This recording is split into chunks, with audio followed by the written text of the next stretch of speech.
ॐ तव कथामृतं तप्तजीवनं कविभिरीडितं कल्मषापहं श्रवणमङ्गलं श्रीमदाततं भुवि गृह्णन्ति ये भूरिदा जनाः।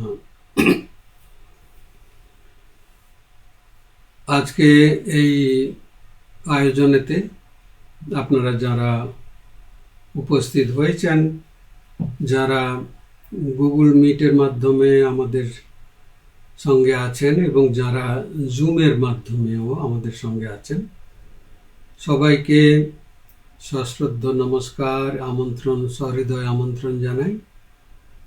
এবং আজকে আপনারা যেমন শুনলেন যে একটি বিশেষ অবসর, যেখানে আমরা শুনলাম যে সরসের বর্ষপূর্তি, প্রতিস্থাপনার বর্ষপূর্তি হচ্ছে, সেই জন্য সরসের সঙ্গে যুক্ত সমস্ত সদস্যদেরকে আমাদের নমস্কার, শ্রদ্ধা ও ভালোবাসা জানাই এবং সঙ্গে সঙ্গে শ্রী শ্রী ঠাকুর, মা এবং স্বামীজির আশীর্বাদ সবার উপরে সদা বর্ষিত হোক, এই প্রার্থনাও আমরা করি। আর যা বলার দরকার নেই, সেটা হলো যে সঙ্গমিত্রা দেবী তিনি এত সব ব্যবস্থা করেন।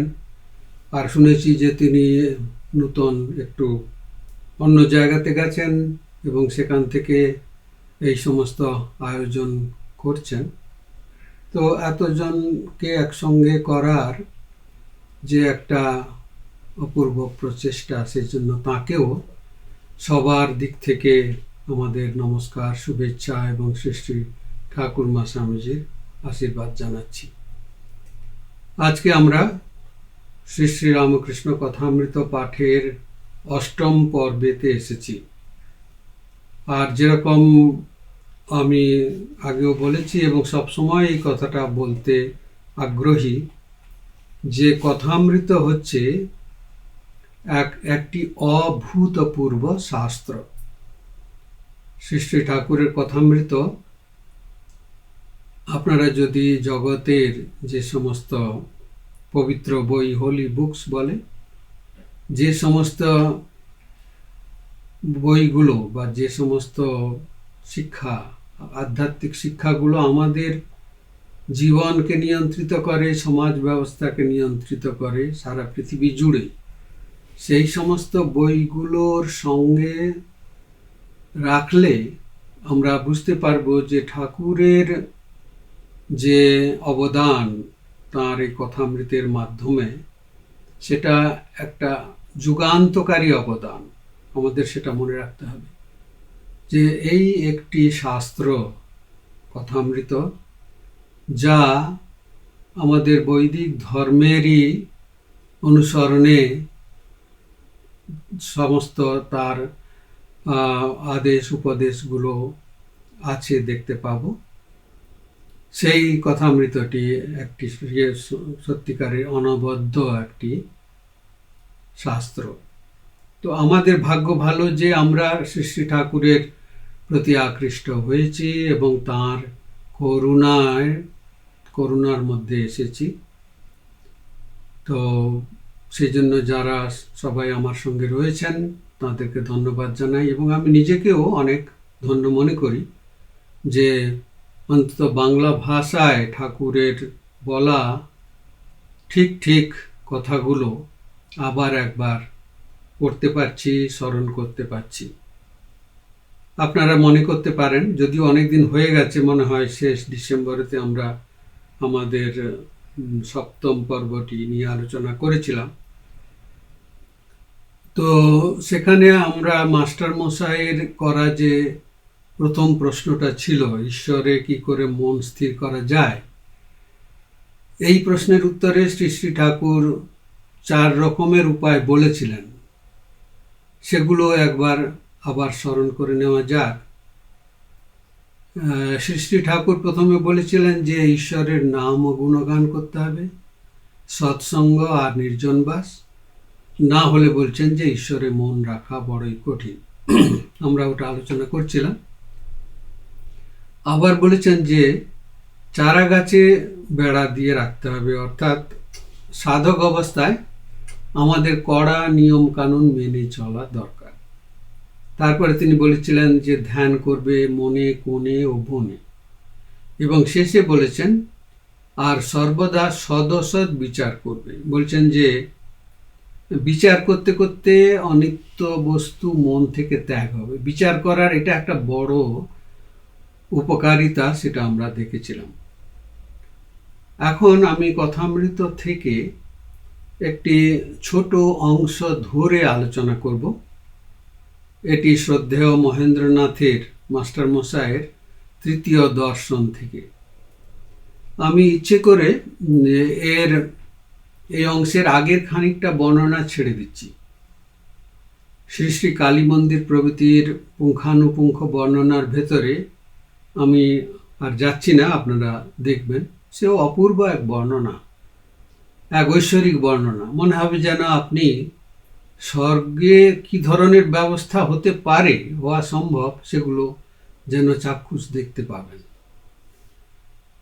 তো আমি ওইগুলোর ভেতরে গেলাম না, তবুও এই যে ছোট অংশটুকুর মধ্যে দেওয়া পরিবেশের বর্ণনাটি আমি একবার লক্ষ্য করার চেষ্টা করব। আপনাদেরকে অনুরোধ করব যে আপনারা আমার সঙ্গে থাকুন। যে ছোট্ট অংশটি এরকম যে পরিবেশটির বর্ণনা লক্ষ্য করলে আপনারা দেখবেন যে এখানে বলা রয়েছে শ্রী শ্রী ঠাকুর কি করলেন, কি দেখলেন, কি বললেন এবং শেষ পর্যন্ত কি শুনলেন। আপনি অনুভব করবেন এবং দেখবেন কিভাবে খুব সহজেই আপনি আপনার সময় ও স্থান ভুলে যাবেন। তারপর আপনারা শ্রীরামকৃষ্ণের ভক্তদের মধ্যে ঈশ্বরের অবতারের সঙ্গে মুখোমুখি বসে থাকার এক আবেশ ও আবহ অনুভব করবেন। দেখবেন যে আপনারা সেই সময় ও সেই স্থানে পৌঁছে গেছেন। একেই বলে লীলার ধ্যান। তো শ্রীরামকৃষ্ণ কথামৃত এইটিকে এইভাবে বর্ণনা করছেন।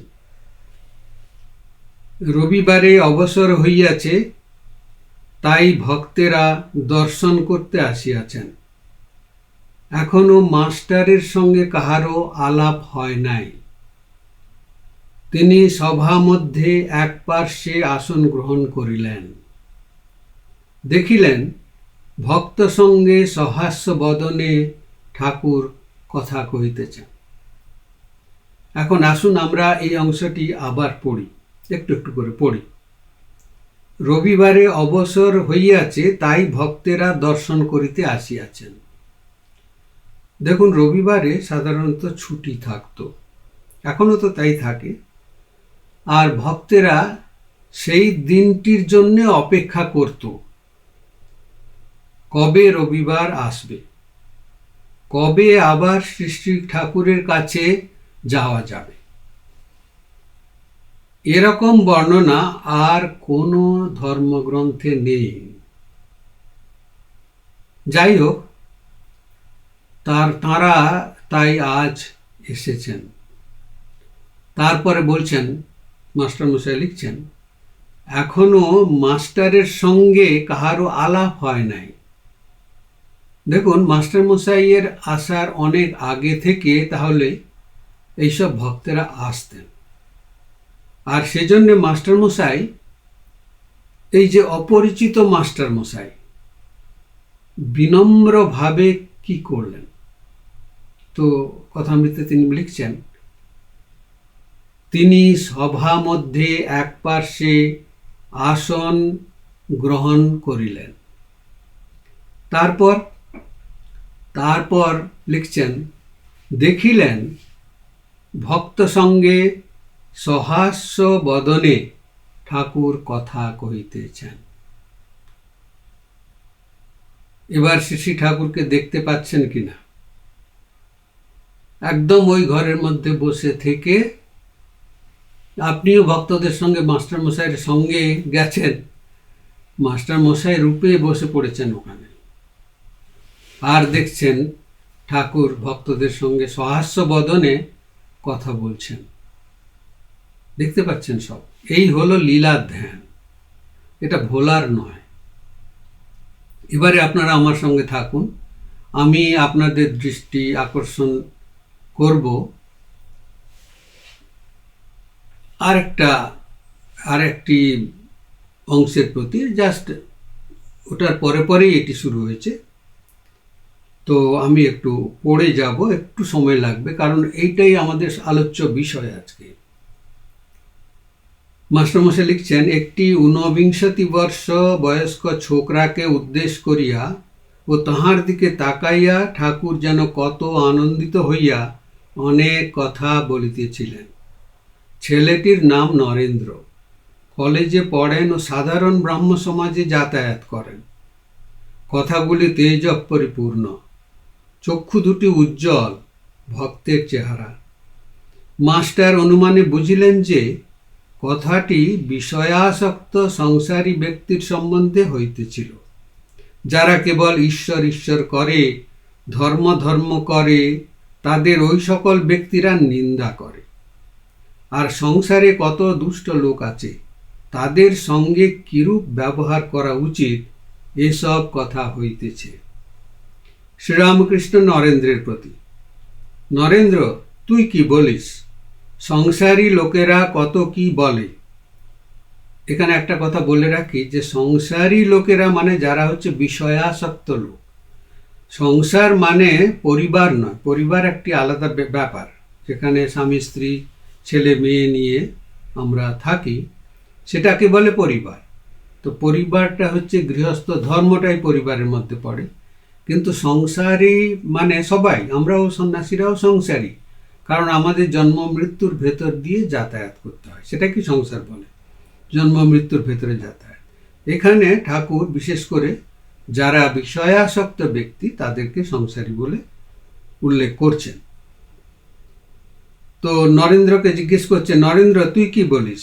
সংসারী লোকেরা কত কি বলে, কিন্তু দেখ হাতি যখন চলে যায় পেছনে কত জানোয়ার কত রকম চিৎকার করে, কিন্তু হাতি ফিরেও চায় না। তোকে যদি কেউ নিন্দা করে তুই কি মনে করবি? নরেন্দ্র, আমি মনে করব কুকুর ঘেউ ঘেউ করছে। শ্রীরামকৃষ্ণ সহাস্যে, না রে, অত দূর নয়, সকলের হাস্য।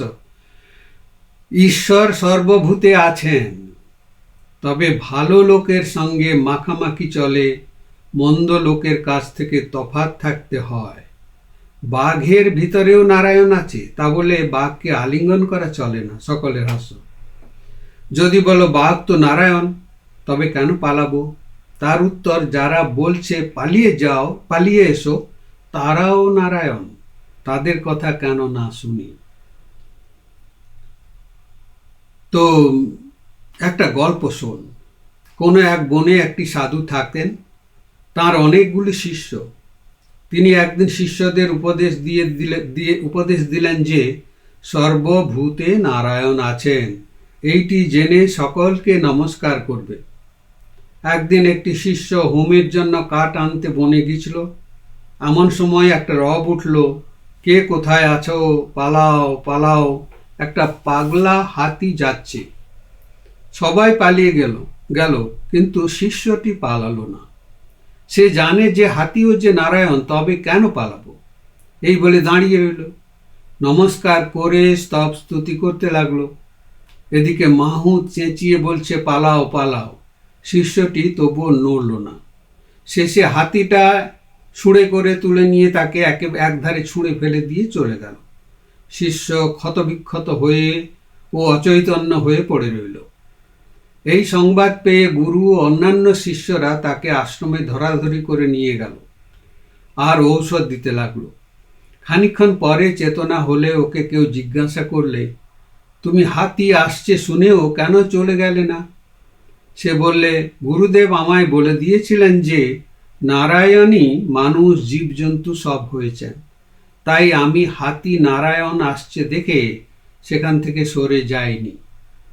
গুরু তখন বললেন, বাবা, হাতি নারায়ণ আসছিলেন বটে, তা সত্য, কিন্তু বাবা, মাহুত নারায়ণও তো তোমায় বারণ করেছিলেন। যদি সবই নারায়ণ, তবে তার কথা বিশ্বাস করলে না কেন? মাহৎ নারায়ণের কথাও শুনতে হয়। সকলের হাস্য। শাস্ত্রে আছে আপো নারায়ণ, জল নারায়ণ, কিন্তু কোনো জল ঠাকুর সেবায় চলে, আবার কোনো জলে আঁচানো, বাসন মাজা, কাপড় কাচা কেবল চলে, কিন্তু খাওয়া বা ঠাকুর সেবা চলে না। তেমনি সাধু অসাধু, ভক্ত অভক্ত সকলেরই হৃদয়ে নারায়ণ আছেন, কিন্তু অসাধু অভক্ত দুষ্ট লোকের সঙ্গে ব্যবহার চলে না, মাখামাখি চলে না। কারো সঙ্গে কেবল মুখের আলাপ পর্যন্ত চলে, আবার কারো সঙ্গে তা চলে না। এইরূপ লোকের কাছ থেকে তফাতে থাকতে হয়।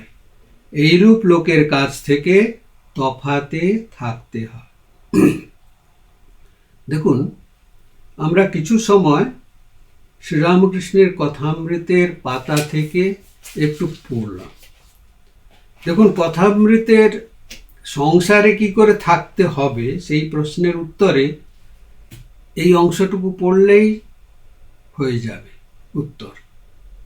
কারণ সংসারী যেই হোক, যারা এই সংসারের মধ্যে রয়েছে, জগতের মধ্যে রয়েছেন, সবাইকে এই একটা সমস্যার সম্মুখীন হতেই হয়।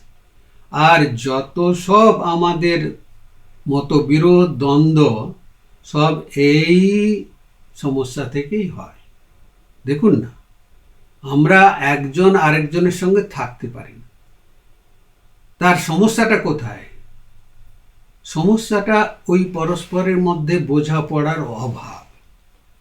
সেই জিনিসটা এখানে খুব জীবন্ত বা প্রাণবন্ত একটা আলোচনার মাধ্যমে আমরা পড়লাম। শ্রী শ্রী ঠাকুর এখানে একটু সময় দিয়ে বেশ খোলামেলা ভাবে একটি অতি পরিচিত সামাজিক অভ্যাস বা বদভ্যাসের কথা তুলে ধরেছেন। সেটি হচ্ছে সমালোচনা।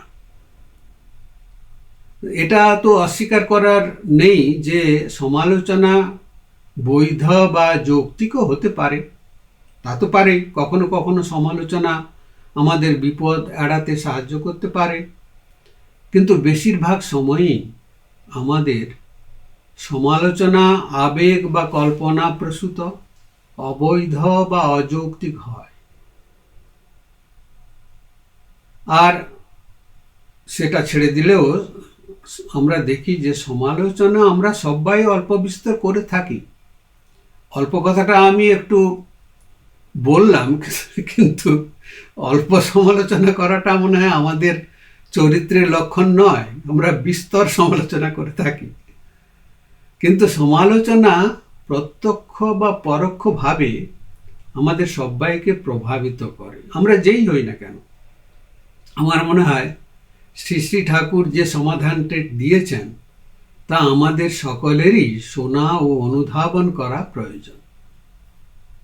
আরেকটি কথা বলে নিই, আমার দেখা একজন বয়স্ক মহারাজ ছিলেন, নাম ছিল অনাথ মহারাজ। বেশ রসিক মানুষ ছিলেন, আনন্দময়। ওই যে বললাম, সমালোচনা আমরা সবাই অল্প বিস্তর করে থাকি, আর আমাদের মধ্যে বেশিরভাগ মানুষই হাসতে হাসতে মজার ছলে খোঁচা দিয়ে কথা বলি। এই বদভ্যাসটা তাঁর ছিল না। উনি বেশ মজা করতেন, কিন্তু সমালোচনার জন্যে বা খোঁচা দিয়ে নয়। হ্যাঁ, তাকে দেখেছি তিনিও সমালোচনা করতেন, কিন্তু সোজা কথায়, কপট হাসি দিয়ে, বাঁকা কথায় নয়। শ্রী শ্রী মহাভারতে দেখা যায় শ্রীকৃষ্ণ সম্পূর্ণ গীতার উপদেশ প্রায় শেষ করে এনেছিলেন। তখন তিনি অর্জুনকে উপদেশ দিচ্ছেন কিভাবে এই জগতে বাস করতে হয়, এমনকি সবচেয়ে বিস্ফোরক পরিস্থিতির মধ্যেও, যেটা এখানে মহাভারতে ওই গীতার যুদ্ধ হিসেবে আমরা দেখতে পাই। আর সে যুদ্ধ, এই যে সেই মহাভারতের যুদ্ধ ছিল দৃশ্যত রক্ত সম্পর্কে আবদ্ধ দুই পরিবারের মধ্যে। এটিকে ধর্মযুদ্ধ বলা হলেও এটি দুটো আলাদা ধর্মমতের অনুসারীদের ভেতরে যুদ্ধ নয়, বিরোধী যুদ্ধ নয়। আমাদের মূল শাস্ত্রে, হিন্দু ধর্মের মূল শাস্ত্রে, বৈদিক ধর্মের মূল শাস্ত্রে কোথাও সেরূপ করার অনুমতি বা অনুপ্রেরণা নেই। আর যা আমরা দেখেছি যে যখন বৈদিক ধর্মগুলো শুরু হয়েছিল, তখন এই রিলিজিয়ান শব্দে যে ধর্ম আমরা ব্যবহার করে থাকি, সেই ধর্মগুলোর তো পাত্তাই ছিল না। অনেক অনেক পরে এগুলো এসেছে। তো সেই জন্যে ওই যে ধর্মযুদ্ধ ছিল, ওটা হচ্ছে ধর্ম প্রতিষ্ঠার জন্য যুদ্ধ ছিল। এই গীতার বা মহাভারতের যুদ্ধ মূলত এক বৃহত্তম মানবিক কল্যাণের স্বার্থে যুদ্ধ। সেটাই এই যুদ্ধকে স্বার্থরূপ গ্লানিমুক্ত করেছে। ব্যক্তিগত স্বার্থরূপ গ্লানি এতে নেই। তাই এটি প্রকৃত অর্থে ধর্মযুদ্ধ। ইতিপূর্বে গীতাতে শ্রীকৃষ্ণ 4টি যোগের ব্যাখ্যা করেছেন। সন্ন্যাসীদের অনুসৃত ত্যাগের পথের কথাও বলেছেন। এমনকি ঈশ্বর উপলব্ধির দিকে নিয়ে যাওয়া সব যোগের বা সব পথের সমন্বয়ের বাণীও শুনিয়েছেন। এসব ধর্ম উপদেশ ছিল পবিত্র এবং সেই কারণেই সেগুলোকে তিনি পরমম গুহ্যম বা অতি গোপন শিক্ষা বলে অভিহিত করেছেন। তাই সব শেষে প্রায় বিদায়ী বা সমাবর্তন ভাষণের মতো করে এই অষ্টাদশ বা শেষ অধ্যায়ের 67তম শ্লোকে শ্রীকৃষ্ণ অর্জুনকে বলছেন, দেখুন, বলছেন, যারা সংযমপূর্ণ জীবনযাপন করে না, যাদের ভগবানের প্রতি ভক্তি নেই, যাদের আধ্যাত্মিক জীবনের প্রতি ভালোবাসা নেই, যারা আমাকে নিন্দা করে এবং সেবার মূল্য বোঝে না, তাদের কাছে কোনো অবস্থাতেই আমার এই পবিত্র শিক্ষার কথা বলতে যেও না। কে বলছেন দেখুন, ভগবান শ্রীকৃষ্ণ। তিনি অবতার পুরুষ। তিনিও জানতেন যে সংসারী মানুষরা ধর্মবিশ্বাসীদের সমালোচনা করে, এমনকি যারা সৎ ও সত্যনিষ্ঠ জীবনযাপন করে তাদেরও সমালোচনা করে। আর এই অতিমাত্রায় সংসারী মানুষরাই আবার রাজনীতির মঞ্চ থেকে নীতি কথা বলে, সত্যের কথা বলে honesty is the best policy, সততাই সর্বোত্তম নীতি। এখন কথা হলো, আমাদের এরূপ যে অভিজ্ঞতা, তা কিন্তু সর্বদাই সত্য। এটা যে আমাদের যুগে আমি আপনি অনুভব করছি তা নয়, যে শ্রীরামকৃষ্ণের যুগে তিনি অনুভব করেছিলেন তা নয়। এটা হচ্ছে মানে একটা অনাদি এই সৃষ্টির অঙ্গ। আর দেখবেন যে করুণ বেদনায় ইতিহাসও সাক্ষী দিয়েছে যে মানবতার মহান সেবকরাও আমাদের কালো হাতের আঘাত থেকে রেহাই পাননি। শ্রীকৃষ্ণ থেকে শ্রীরামকৃষ্ণ, সক্রেটিস থেকে শুরু করে বিজ্ঞানের মহান নারী পুরুষের ক্ষেত্রেও এই একই গল্পের পুনরাবৃত্তি হয়েছে। তারা সবাই জীবিত অবস্থায় সমালোচিত হয়েছেন, আবার মৃত্যুর পরেও সমালোচিত হচ্ছেন। তা আমাদের কথা আর বড় করে দেখার কি আছে? তাহলে প্রশ্ন হলো, সমাধানটা কি? তো দেখুন, ওই ঠাকুরের কথাগুলো যেগুলো পড়লাম, সেগুলো থেকেই আমরা এই কথাগুলো পেতে পারি।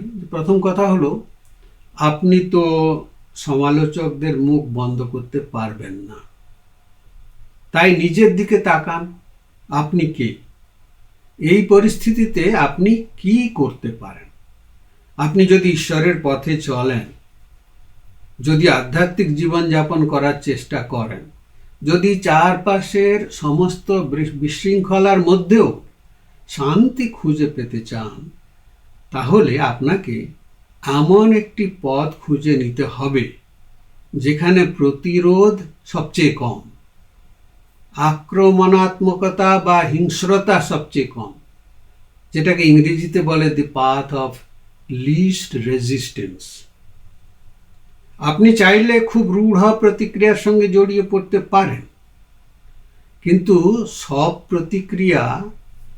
সক্রিয় প্রতিক্রিয়াগুলো কেবল কোনো হিংস্র পশুর মোকাবিলা করতে হলে আমরা তা করতে দ্বিধাবোধ করব না।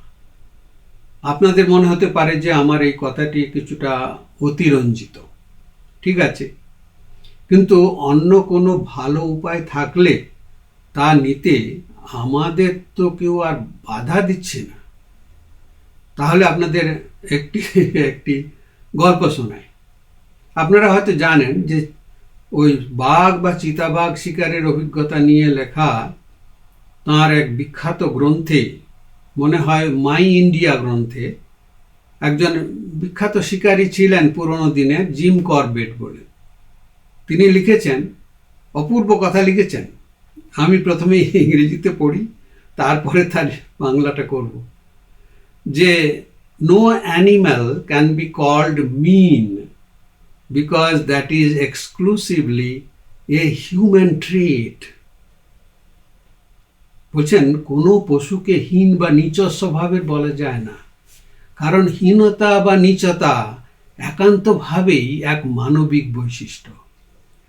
কি ভয়ঙ্কর কথা! দেখুন, সারা জীবন ধরে পশুদের সঙ্গে কাটিয়ে পশুদের বিভিন্ন রকমের হিংস্রতার শিকার হয়ে আর অন্যদের শিকার হতে দেখে তার এক বাস্তব অভিজ্ঞতা থেকে এই কথাটি বলেছেন তিনি। ব্যবহারিক দৃষ্টিকোণ থেকে আপনি জানেন এই বিপদগামী লোকেরা কারা। আর আপনি যদি নিজে ভগবানের ভক্ত হন, তাহলে আপনার এটাও জানা উচিত যে আপনি তাদের ঘৃণা করতে পারেন না। এখানেই তো বিপদটা হলো, কারণ একই দিব্য আত্মা তাদের মধ্যেও বিরাজমান। ওই যে নারায়ণ সব জায়গায় রয়েছেন না, আপনি কেবল তাদের এড়িয়ে চলতে পারেন। এইটুকু ঠাকুর বললেন শেষকালে, যে দূরত্ব বজায় রাখতে হবে। আপনি জানেন যে এই ধরনের ঘটনাকে সমালোচনার মতো কর্তৃত্ব ও ক্ষমতা, সমালোচনা করার মতো কর্তৃত্ব বা ক্ষমতা আপনার নেই। আপনি দেখবেন যে আমি কি করতে পারি, দেখবেন অনেক কিছুই করতে পারি না আমরা। আরো গুরুত্বপূর্ণ কথা হলো যে তাদের জন্য একজন ত্রাণকর্তা আছেন। জেনে রাখুন, শাস্ত্রে সর্বত্র এই কথাই কিন্তু বলেছে, তাদেরই ত্রাণকর্তা ভগবানের প্রয়োজন বেশি। আর ভগবানের ওই রকম লোকের দরকার আছে। ওই তেলো ভেলোর ডাকাতের মতো ডাকাতেরা তো শ্রী শ্রী মা কালীর পুজো করে ডাকাতি করতে যায়, আর তাতে তো ঈশ্বরের ইচ্ছাই পূর্ণ হয় নাকি? একটা কাহিনী শোনায়, আপনারা জানেন হয়তো ঠাকুরের জীবনে ঘটেছিল, কিন্তু অপূর্ব সে কাহিনী। শ্রী শ্রী ঠাকুরের জীবনে অনেক সব অদ্ভুত ঘটনা ঘটেছে, তার মধ্যে এটি একটু অপূর্ব। এক রাত্রিতে ঠাকুর কলকাতা থেকে দক্ষিণেশ্বরে একটি পালকিতে করে ফিরছিলেন। তার সঙ্গে ছিলেন তার ভাগ্নে হৃদয়। এখন যেতে যেতে তিনজন ডাকাত তাদের পথ আটকাল। ডাকাতরা ভেবেছিল যে যিনি পালকি ভাড়া করেছেন তিনি নিশ্চয়ই একজন ধনী ব্যক্তি হবেন, কিন্তু তারা দেখল যে যাত্রীদের অবস্থা অত্যন্ত সাধারণ। তা দেখে তারা হতাশ হলো এবং বিরক্তও হলো। সেখানে কারোর কাছেই কোনো টাকা ছিল না। আসলে ঘটনাটা হয়েছিল কি, ঠাকুর গেছিলেন সাধারণ ব্রাহ্ম সমাজের এক অনুষ্ঠানে, সেখানে ভক্তদের সঙ্গে সাক্ষাৎ করতে এবং তাদের সঙ্গে কথাবার্তা বলতে, উপদেশ দিতে। সেখান থেকে ফেরার সময় ভক্তরাই তাঁর পালকি ভাড়া করে দিয়েছিলেন। এখন পরম করুণাময় ঠাকুর কিন্তু দুঃখ পেলেন যে তিনি ডাকাতদের কিছু দিতে পারলেন না। তাই তিনি একটি সমঝোতার প্রস্তাব দিলেন। তিনি ডাকাতদের বললেন পরের দিন দক্ষিণেশ্বরে তাঁর সঙ্গে দেখা করতে। তিনি প্রতিশ্রুতি দিলেন যে তিনি নিজে এই ব্যর্থ প্রচেষ্টার জন্য ক্ষতিপূরণ দেবেন। প্রথমে তারা তো বিশ্বাস করতেই পারল না যে যা তারা শুনছে তা সত্যি। তবুও সেই দরিদ্র মানুষগুলো শ্রীরামকৃষ্ণের কথা উপেক্ষা করতে পারল না। শ্রীরামকৃষ্ণের যেই অভূতপূর্ব উদ্ভট প্রস্তাব, সেটা উপেক্ষা করতে পারল না। কয়েকদিন পরে ডাকাতদের সর্দার তারা কান্ডার, তার নাম ছিল তারা কান্ডার, সত্যি ঠাকুরের সঙ্গে দেখা করতে এলেন এবং তাদের প্রাপ্য দাবি করলেন। শ্রী শ্রী ঠাকুর বললেন, নিশ্চয়ই, তবে আগে বসুন এবং মা কালীর প্রসাদ গ্রহণ করুন। ডাকাতটি মূলত রাতের আঁধারে তার কাজকর্ম করত। এখানে এসে সে দেখল বহু মানুষ শ্রীরামকৃষ্ণের কাছে এসেছে এবং শ্রীরামকৃষ্ণের গাট্টা গোট্টা ভাগ্নের হৃদয়ও সেখানে দাঁড়িয়ে আছে, সবলে দাঁড়িয়ে আছে। সেই তারাকান্ডার পরিস্থিতিটাকে হালকাভাবে নিতে পারল না। কিছুক্ষণ সে সতর্কভাবে অপেক্ষা করল, তারপরে পরিস্থিতি বিচার করে সে নিঃশব্দে কেটে পড়ল। আবার এদিকে এ হলো কি, সে এমন মানুষ ছিল না যে বিষয়টি সহজে ভুলে যাবে। তাই কয়েকদিন পর সে আবার ফিরে এলো। তখন শ্রী শ্রী ঠাকুর মা কালীর স্তব গান গাইছিলেন। গানের ধ্বনিতে তাদের আমাদের এই তারা মুগ্ধ হয়ে গেল। সে কিছু প্রসাদ গ্রহণ করলো, এক গ্লাস জল পান করলো এবং সেদিনকার মতো চলে গেল। কিন্তু খুব শিগগিরই এখন তিনজনে আবার একসঙ্গে ফিরে এসেছে।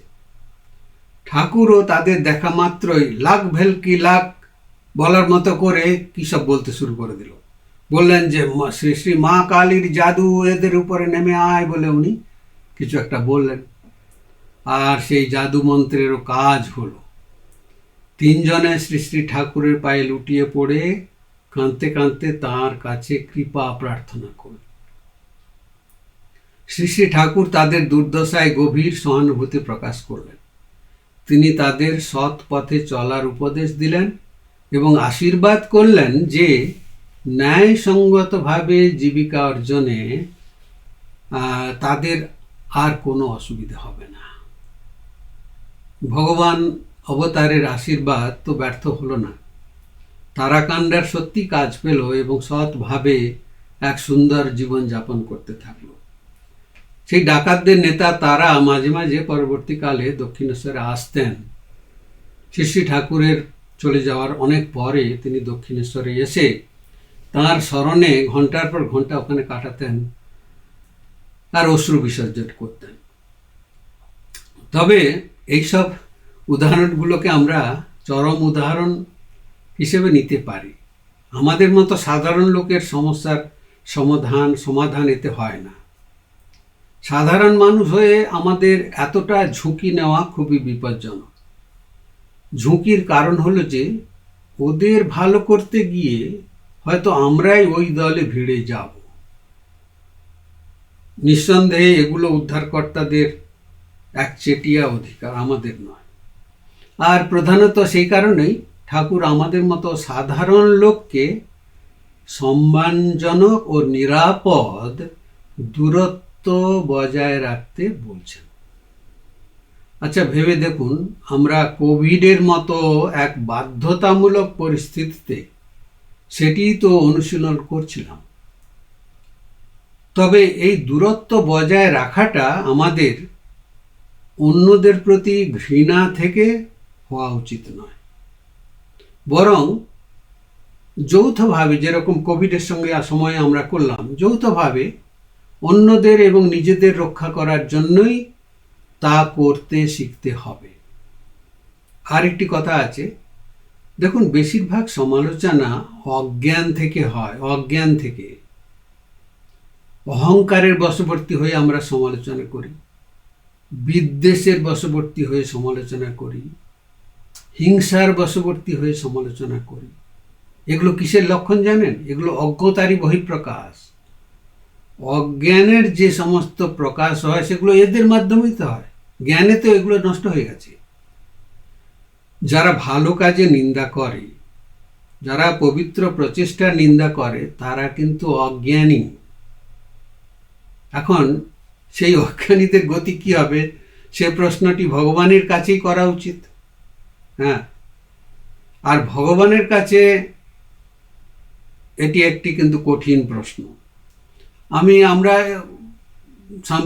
সম্প্রতি কিছু পড়াশোনা করছি তৈত্তিরীয় উপনিষদের দ্বিতীয় অনুবাকের আলোচনা প্রসঙ্গে ভগবৎপাদ শঙ্করাচার্য একটি প্রশ্ন তুলেছেন এবং তুলে বলছেন, আচ্ছা, যারা জ্ঞানী হয়ে যাবে তারা তো মুক্ত হয়ে গেল, অজ্ঞানীদের কি হবে? অজ্ঞানীরা মারা গেলে কি হবে?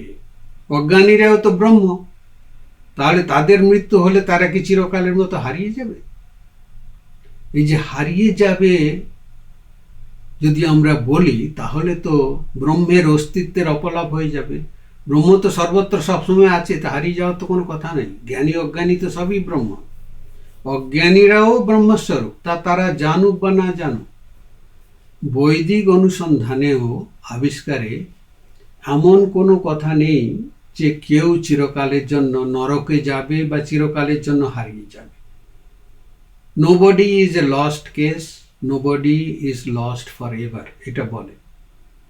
সাধু সমাজের বহু প্রচলিত একটি গল্প বা ঘটনা আছে। সেই ঘটনাটা আপনারাও হয়তো জানেন যে এটি খুবই খুবই শিক্ষণীয় ঘটনা। যে একজন সাধু গঙ্গা তীরে বসে তার দৈনন্দিন কর্তব্য জপ ধ্যান করে তারপরে গঙ্গা স্নান করতেন। তো উনি ওখানে গিয়ে গঙ্গা তীরে বসে জপ ধ্যান করার জন্য প্রস্তুত হচ্ছিলেন। তো দেখলেন যে একটা কাঁকড়া বিছে জলে পড়ে গেছে। তো সাধু কি করলেন, হাত দিয়ে কাঁকড়া বিছেটাকে তুলতে গেলেন। তো কি ঘটনা হলো না, কাঁকড়া বিছে স্বভাব সিদ্ধ তার যে প্রতিরোধ ক্ষমতা রয়েছে সেটা দিয়ে ওকে হুল ফুটিয়ে দিল। তো কাঁকড়া বিছে হুল ফুটালে তো চূড়ান্ত যন্ত্রণায় সাধু হাতটিকে নাড়লেন, তো কাঁকড়া বিছে আবার জলে পড়ে গেল। যেই পড়ে গেল তখন সে বাঁচার জন্য চেষ্টা করছে, আবার সাধু আবার তাকে তো হাত দিয়ে তুলছেন, আবার কামড়ে দিচ্ছে, আবার ফেলে দিচ্ছেন, এই করতে চলছে। তখন একজন লোক পাশে দাঁড়িয়ে মজা দেখছিল। তো বলল যে, মহাত্মাজি, এই যে জন্তুটি জলে পড়ে যাচ্ছে, বারবার তুলছেন, বারবার কামড়ে দিচ্ছে, তা আপনার এতে কোনো শিক্ষা হচ্ছে না যে এটাকে আর তোলা উচিত নয়, আবারও কামড়ে দেবে? তো সেই সাধু বললেন যে কাঁকড়া বিছের কর্তব্য সে করছে, আমার কর্তব্য আমাকে করতে হবে। দেখুন, আমার কর্তব্য আমাকে করতে হবে। আমি ঘৃণা করতে পারবো না, আমি বিদ্বেষ করতে পারবো না যে আমাকে কামড়ে দিচ্ছে। সে তো পড়েছে বিপদে, সে জানে না যে আমি তাকে উদ্ধার করার জন্য সাহায্য করতে যাচ্ছি। নিজের কর্তব্যটা আমাদের মাথায় সবসময় রাখতে হবে। না হলে পরে কি হয় যে ওই যারা সমালোচনা করছে ওদের প্রতি আমাদের আকর্ষণটা বেড়ে যায় আর ওদের সঙ্গে আমরা মিশে যাই। যার ফলে কি হলো না, ওদের আজকে একজন একরকম সমালোচনা করলো, কালকে আরেকজন আরেক রকম সমালোচনা করবে। তারা আমাদের রোজই তো নতুন করে নাচতে শিখতে হবে, নতুন নাচের ভঙ্গি শিখতে হবে। তা এত রকম নাচ শিখতে গেলে তো আমাদের কোমর ভেঙে যাবার কথা। কাজেই আমরা এক নাচই জানি, ভগবানকে ধরে সেই নাচ করব, তা সেটুকু করলেই হলো। তাহলেই হবে। কে কোথায় সমালোচনা করছে সেটা নিয়ে এত বেশি চিন্তা করার দরকার নেই। তাহলে আমরা দেখলাম যে শাস্ত্র এরূপ সমালোচকদের উপর আশা কিন্তু ছেড়ে দেননি। তারাও কিন্তু ভগবানের যে কৃপা অথবা করুণা রয়েছে, সে করুণার বাতাসের বাইরে নয়। সেই জন্য আমরা যে পরিত্যক্ত হলাম বা আমরা চিরকালের মতো হারিয়ে গেলাম, যেই হই না কেন আমরা, এখন কথা হলো অন্যেরা আমাদের সমালোচনা করছে, আমরাও তো অন্যদের সমালোচনা করছি। কাজেই আমাদেরও তো একটা, যতই আমরা ভগবানের নাম করি না কেন, আমাদেরও তো সমস্যা রয়েছে এসব ব্যাপারে। সেই জন্য আমাদেরও প্রশ্ন করা উচিত, ভগবান কি আমার উপর সন্তুষ্ট আছেন, অথবা আমরা চিরকালের মতো পরিত্যক্ত হলাম? তো এরূপ প্রশ্নগুলো আমাদের আক্ষেপ থেকে হওয়া উচিত, তা হয়ও অনেকের। আর এইসব প্রশ্নগুলো কিন্তু সবসময় আমাদের জানতে হবে যে শাস্ত্র বা যারা পবিত্র হৃদয় মানুষ, তাদের হৃদয়ে বেশ জোর একটা আঘাত হানে। গীতায় অর্জুন ঠিক এই প্রশ্ন করেছিলেন শ্রীকৃষ্ণকে, যে উভয় বিভ্রষ্ট, যে না ঘরকা না ঘাটকা, না কিছু করতে পারলাম এই জগতে, না আমাদের পরজগতের কিছু ব্যবস্থা হলো। সে উভয় বিভ্রষ্ট বলে কথা বলেছেন, কচ্ছিন্ন ভয় বিভ্রষ্ট। তো দেখুন, এটা একটা ভয়ঙ্কর একটা শব্দ ভগবানের কাছে।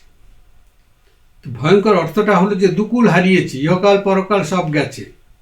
এখন শ্রীকৃষ্ণের যে প্রতিক্রিয়াটা দেখুন, অর্জুনের কথা প্রায় শেষ করতে না দিয়ে ভগবান শ্রীকৃষ্ণ তীক্ষ্ণভাবে, তীব্রভাবে প্রতিক্রিয়া করে উঠলেন এবং বললেন যে পার্থ নৈবে হনামূত্র বিনাশস্তস্য বিদ্যাতে। একদম পরিষ্কার করে বললেন যে আমি মানে তিনি বলছেন যে এখানেও নয়, ইহকালেও নয়, পরকালেও নয়, কোনোভাবে আমার যে এই সৃষ্টি তার কিন্তু সর্বনাশ হবে না। সর্বনাশ কখনো হবে না। ভগবানের বুকে এরকম সর্বনাশের কথাগুলো খুব কঠোর আঘাত হানে, কারণ এটি যে তাঁরই সৃষ্টি। আমরা মনে করতে পারি ওই যে সৃষ্টি ঠাকুরকে গিরিশ কি অপমানটা না করলো, খাবার পাতের থেকে হাত ধরে উঠিয়ে তাড়িয়ে দিল। কল্পনা করতে পারেন যে কত অপমান। কিন্তু এদিকে তিনি দক্ষিণেশ্বরে ফিরে গিয়ে আর থাকতে পারছেন না। দেখুন, তিনি কিন্তু থাকতে পারছেন না। আমরা হয়তো বিরক্ত হচ্ছি যে তিনি কেন সেই গিরিশ, সেই পাষণ্ডের কথা চিন্তা করছেন। তিনি ফিরে গেলেন। আর গিরিশ সেদিন বলেছিল যে এই একটা কাজেতে প্রমাণ করে দিলে যে তুমি মানুষ নয়, যে সাধারণ মানুষ এত অপমান সহ্য করে আবার ফিরে আসতে পারে না। দেখুন, ভগবানের সেরকম একটা আকুতি থাকে। আর শ্রী মা বলছেন না, যখন বললেন যে মা তাহলে তো আমার সর্বনাশ হবে, তখন তিনি সঙ্গে সঙ্গে বলে উঠছেন, কি বললে? বিধির সাধ্য নেই যে আমার সন্তানের সর্বনাশ করতে পারে। তো এইরকম আর কি অনেক অনেক সব ঘটনা রয়েছে। এই যে আপনাদের নিশ্চয়ই মনে আছে যে নিরঞ্জন মহারাজ ঠাকুরের কেউ সমালোচনা করছিল নৌকোতে, তো নিরঞ্জন মহারাজ এক তাগড়া লোক ছিলেন, তিনি চাইছিলেন যে এই নৌকোটাকে ডুবিয়ে এই বেটাকে শাস্তি দেবেন। তারপরে যাই হোক সবাই মিলে থামালো। তারপরে এসে ঘটনাটা যখন ঠাকুরের কাছে তিনি বলছিলেন, তখন ঠাকুর বিরক্ত হলেন, বললেন সে কি রে, তোর ক্রোধ এত? দেখ, নাহলে একজন তো সমালোচনা করেছে আমার, তা গুরুর সমালোচনা শোনা ঠিক নয়, কিন্তু তাই বলে তুই নৌকো ডুবিয়ে এতগুলো লোককে মেরে ফেলতে যাচ্ছিলিস। সেই জন্য তিনি বলছেন প্রতিবাদ করতে, কিন্তু প্রতিশোধ নিতে নয়। প্রতিবাদ করতে বলছেন। আমি এই যে সব উদাহরণগুলো দিলাম তা ভগবান নিজের থেকে কি করতে পারেন তা বলার জন্য। কিন্তু শাস্ত্র বলছেন আমি যদি পুনর্জন্মে বিশ্বাস না করি তাহলে শাস্ত্র আমাকে আর কিছু বলবে না। তখন শাস্ত্র পড়ে লাভ নেই, কারণ আমি তখনও ঠিক তৈরি হইনি যে এই জিনিসগুলো বুঝতে পারবো। তো এখন দেখুন, আমরা আগের প্রশ্নের একটু অনুসিদ্ধান্তে তার একটা ফলো আপ যাকে বলে সেটুকু বলে আজকে শেষ করব। যে এই পৃথিবীতে কিভাবে বাঁচব। একজন ভক্ত জিজ্ঞেস করছেন, মহারাজ মানে ঠাকুরকেই বলছেন, যদি কোনো দুষ্ট ব্যক্তি ক্ষতি করতে আসে বা সত্যি ক্ষতি করে, তখন কি আমাদের চুপ করে থাকতে হবে? এর ঠিক অন্তর্নিহিত অর্থ বা গূঢ়ার্থ হলো, আমাদের কি প্রতিবাদ করা উচিত নয়? আমাদের কি এর বিরুদ্ধে কার্যকর ব্যবস্থা নেওয়া দরকার নেই? সরব হওয়ার দরকার নেই? হ্যাঁ, অবশ্যই আমাদের প্রতিবাদ করতে হবে এবং কার্যকর ব্যবস্থা নিতেও হবে। কিন্তু ঠাকুর আমাদের বললেন, নিজের সামর্থ্য ও শক্তির উপর নির্ভর করে বুদ্ধিমানের মতো উপযুক্ত সমাধান খুঁজে নিয়ে এগুতে হবে। ধরুন আমরা এভাবে ভাবি অবশ্য এই যুক্তিটি আমার নয়, তা পরে বলছি। এই দেখুন, কোভিডের মতো একটি বিপত্ত ছিল, এটা এখনো আছে। এটা তো আমাকে মেরে ফেলতে পারে বা মানুষকে মেরে ফেলেছে। তাহলে কি আমরা এর বিরুদ্ধে মিসাইল, যুদ্ধ বিমান প্রভৃতি ক্ষেপণাস্ত্র বা ট্যাঙ্ক ব্যবহার করব? না। আমাদের করতে হবে কি, ধৈর্য ধরতে হবে এবং আমাদের জ্ঞান, দক্ষতা, সম্পদ সব সংগঠিত করে এর মোকাবিলা করতে হবে। আশু কর্তব্য তো করতে হবে, কিন্তু এরূপ ঘটনা যাতে আর না ঘটে তার জন্যেও দৃষ্টান্তমূলক এবং সুপরিকল্পিত ব্যবস্থা নিতে হবে। এটারই নাম কৌশলগত পদক্ষেপ। আর এটার জন্য আবেগ ব্যবহার না করে ধৈর্য ধরে এগোতে হবে। এখানে একটি সতর্ক বার্তা আছে। অনেক সময় ভিতরে ভিতরে আমাদের মধ্যে এক ধরনের পরিবর্তন ঘটে, কিন্তু অনেক সময় সেটা ভুল পথে ঘটে। আমরা কি করি, আমাদের নিজেদের আত্মপ্রবঞ্চনার ফাঁদে পড়ি, ভেবে নিই যে আমাদের রাগের প্রকাশ ঘটানোটা দরকার এবং এটা যুক্তিযুক্ত। তাহলে কি হয় দেখবেন, বেশিরভাগ ক্ষেত্রেতে আমাদের অনেক সমস্যা হয়। এগুলো সবসময় হয় তা না, অনেক সমস্যা এরকম হয় যে আমরা অন্য কারোর উপরে রেগে গিয়ে এসে সেই রাগের ঝালটা আর একজনের উপরে মেটাই। আর কার উপরে আমরা মেটাই জানেন? যাদের সঙ্গে আমাদের বন্ধুত্ব আছে, যারা আমাদের কাছের লোক, কারণ তারা সহজলভ্য, আর আমরা তাদের সঙ্গেই ঝগড়া শুরু করে দিই এই ভেবে যে তারা আমাদের ন্যায়সঙ্গত আন্দোলনকে সমর্থন করছেন না। এইভাবে বন্ধু হারানো খুব সহজ উপায় আছে। আপনজন হারানোর এগুলো খুব সহজ উপায়। কিন্তু আমাদের অন্যায়ের প্রতি প্রতিক্রিয়া যেন আমাদের প্রতিক্রিয়াশীল যন্ত্র মানবে পরিণত না করে, সেটা মনে রেখে চলতে হবে। আর সমালোচনার প্রতি আধ্যাত্মিক প্রতিক্রিয়া মানে এই নয় যে আপনি নিষ্ক্রিয়ভাবে সবকিছু মেনে নেবেন বা নিজের কষ্ট অস্বীকার করবেন, বরং একটি শৃঙ্খলাবদ্ধ অন্তর্দৃষ্টি, নম্রতা, অন্তর্নিহিত শক্তির উপর প্রতিষ্ঠিত করে, যাতে এটা নেতিবাচক একটা বিকাশে রূপান্তরিত না হয় সেটা দেখতে হবে। আমি একজন পার্সি কবি, ত্রয়োদশ শতাব্দীর কবি, আপনারা জানেন, সুফি সন্ত রুমি, তার কথা দিয়ে শেষ করব। তিনি লিখেছেন যে গতকাল আমি চতুর ছিলাম, তাই আমি পৃথিবীটাকে বদলাতে চেষ্টা করেছিলাম। আজ আমি নিজেকে বদলাচ্ছি, তাই আমি আমাকে জ্ঞানী বলবো। গতকাল আমি চতুর ছিলাম, আজ আমি জ্ঞানী হয়ে গেছি। বাইরের প্রতিক্রিয়া থেকে ভেতরের রূপান্তরের এই পরিবর্তনই আধ্যাত্মিক পরিপক্কতার মূল। সার কথা হলো, আধ্যাত্মিকভাবে সমালোচনা ও উপহাসের মুখোমুখি হওয়া মানে সেই অভিজ্ঞতাটাকে রূপান্তরিত করতে হবে। এটিকে নিজের উপর আক্রমণ হিসেবে না দেখে আমরা এটিকে একটি সুযোগ হিসেবে দেখতে পারি, আত্মচেতনার বিকাশের সুযোগ। বিভিন্ন সংস্কৃতির মহান শিক্ষকেরা আমাদের এই কথাটাই মনে করিয়ে দেয় যে বাইরের স্বীকৃতির চেয়ে আমাদের অন্তরের স্থিতিশীলতাই বেশি গুরুত্বপূর্ণ। সমালোচনা আমাদের পথকে প্রভাবিত করতে পারে, কিন্তু এটি আমাদের মূল্য নির্ধারণ করে না। সেই জন্য শেষ পর্যন্ত লক্ষ্য হলো সমালোচনার প্রতি সম্পূর্ণ অসাড় হয়ে যাওয়া নয়, বরং তার নিয়ন্ত্রণ থেকে মুক্ত হয়ে যাওয়া।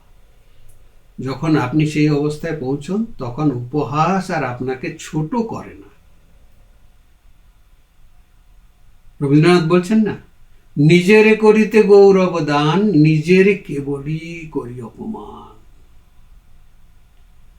তো সেই জন্য উপহাস আমাদের ছোট করে না, বরং উপহাসকে হেসে উড়িয়ে দেওয়ার প্রতিক্রিয়া আমাদের শক্তিরই প্রকাশ করে। এই কারণে শ্রী শ্রী ঠাকুর এই সমাধানটি বলেছেন যে আমাদের একটা একটা একটা দূরত্ব বজায় রাখতে হবে, কিন্তু এটা ঘৃণাপ্রসূত দূরত্ব নয়, শ্রদ্ধাপ্রসূত দূরত্ব। নিজেকে রক্ষা করার জন্য সেই দূরত্বটা রক্ষা করে চলতে হবে। তো এ বিষয়ে আলোচনা আমরা পরের বারে করব। আজকে এখানেই আমি শেষ করছি। আপনাদের সকলকে ধন্যবাদ এবং নমস্কার জানাচ্ছি। আর আপনারা সবাই ভালো থাকুন এই প্রার্থনা করব। জয় শ্রীরামকৃষ্ণ।